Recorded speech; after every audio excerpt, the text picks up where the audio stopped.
பிதா குமாரன் பரிசுத்த ஆவியானவரை வருக வருக என வரவேற்கிறோம்.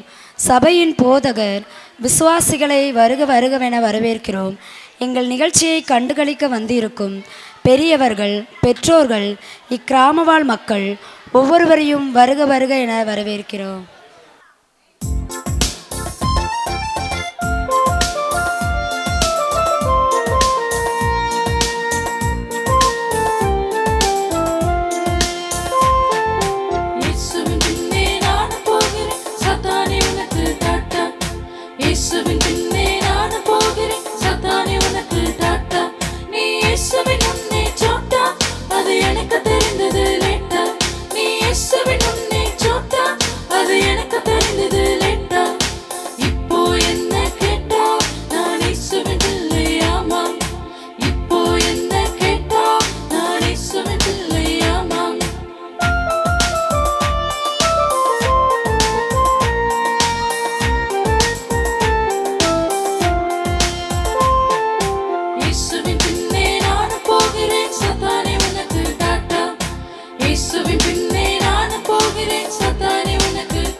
கரங்களை தட்டி பிள்ளைகளை உற்சாகப்படுத்தலாமா?